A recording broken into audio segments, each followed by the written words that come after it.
मागच्या व्हिडिओमध्ये मी नाचणीला मोड आणून तुम्हाला पीठ कसं तयार करायचं ते दाखवलं होतं.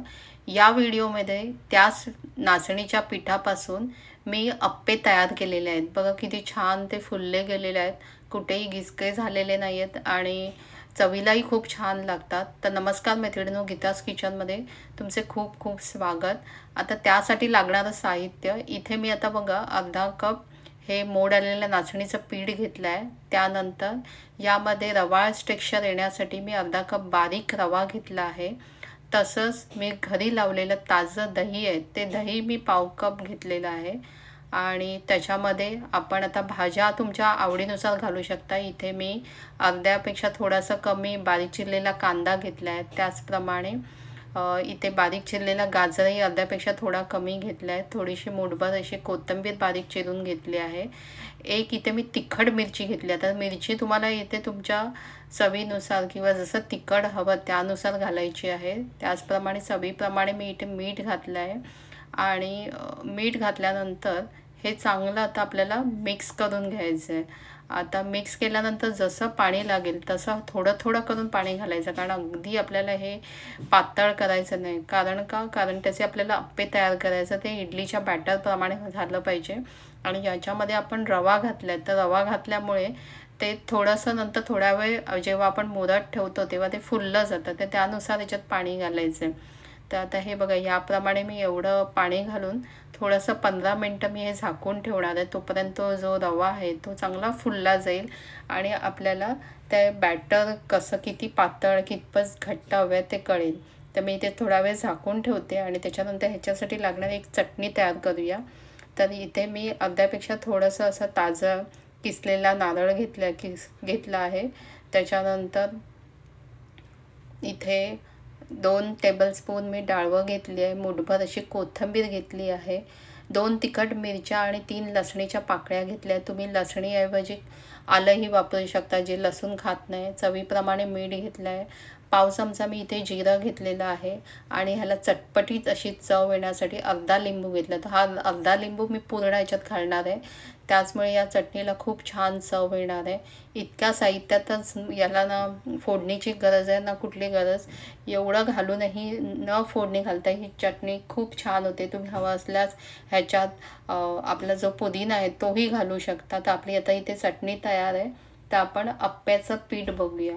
आता हे अप्प्याचं पीठ आपल्याला भिजवून जवळजवळ 15 मिनटं झालेली आहे. तर हे पीठ आता थोडंसं बघा तुम्हाला घट्ट दिसते, कारण तो जो रवा होता तो रवा आता ना फुलला गेला आहे. तर मी थोडंसं किंचित पातळ करणार, कारण असंच घट्ट ठेवलं ना तर आपले ते अप्पे आहेत ना ते थोडेसे असे घट्ट घट्ट होतील. त्यासाठी मी थोडंसं पाणी घालून हे पातळ करते. आणि आपल्याला सेम जे आपण इडलीला जसं बनवतो तसंच बॅटर करून घ्यायचं आहे. त्याच्यानंतर आता आपण गॅसवर आपलं जे अप्पे पात्र आहे ते अप्पे पात्र एकीकडे गरम करायला ठेवूया. आणि त्याच्यानंतर ह्याच्यामध्ये आपण अर्धा चमचा, आता पीठ आपलं कमी आहे त्यामुळे मी इथे अर्धा चमचा इनो घातलेला आहे आणि त्याच्यात थोडंसं पाणी घातलं आहे. त्यामुळे ते व्यवस्थित पूर्ण बॅटरमध्ये मिक्स होईल. आणि इनो घातल्यानंतर ताबडतोब आपल्याला हे अप्पे करायला घ्यायचे. तर इथे आता हे चांगलं मिक्स करून घेते. आणि आपण जे अप्पे पात्र गरम करत ठेवलं आहे त्याला आपल्याला तुम्ही तूप किंवा तेल काही लावू शकता. तूप लावलं तर अतिउत्तम. आणि हे सगळ्या जे आपले सगळे जे होल आहेत त्याला असं लावून घ्यायचं आहे. आणि त्याच्यानंतर घालताना मात्र आपण शेवटून म्हणजे बाहेरून आतमध्ये घालायचं आहे. कारण कसं होतं की जे आतले होल असतात ते अगदी अगोदर गरम होतात आणि म्हणजे अगोदर शिजलं जातं. त्यामुळे आपण बाहेरून आत घालत यायचं आहे. आणि घातल्यानंतर आपल्याला हे झाकून ठेवायचं आणि गॅस हा आपला मीडियमवर ठेवायचा आहे. तर झाकून ठेवल्याने काय होतं ते आतल्या शिजलं जातं. आणि जे शिजलं की आतमध्ये असा चूर असा पाण्याचा आवाज येतो पडल्यासारखा.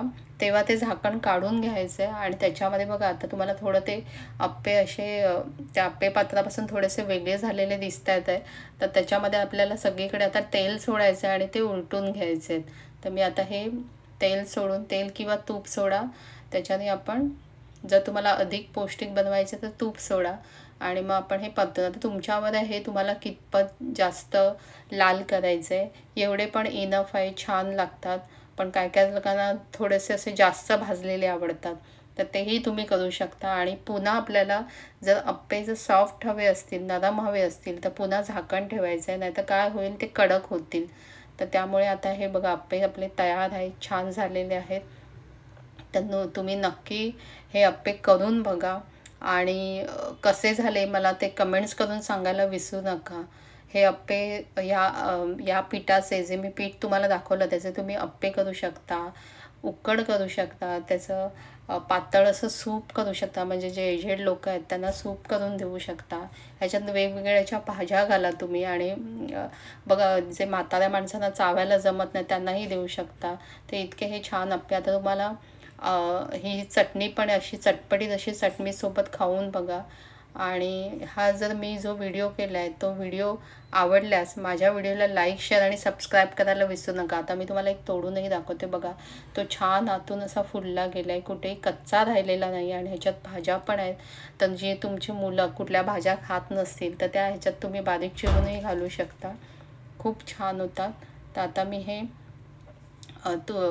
बघा इतक्या सॉफ्ट पण झालेले आहेत. तर मी एक खाऊन दाखवते, खाऊन टेस्ट करते कशी झाली आहे ते. चटणी तर एकदम अप्रतिम झाली, म्हणजे फोडणी न घालता ही चटणी छान झाली आहे. तर तुम्ही करा आणि आवडल्यास कमेंट्स करायला मात्र विसरू नका. पुन्हा भेटूया अशाच एका छानशा व्हिडिओसह. तोपर्यंत धन्यवाद.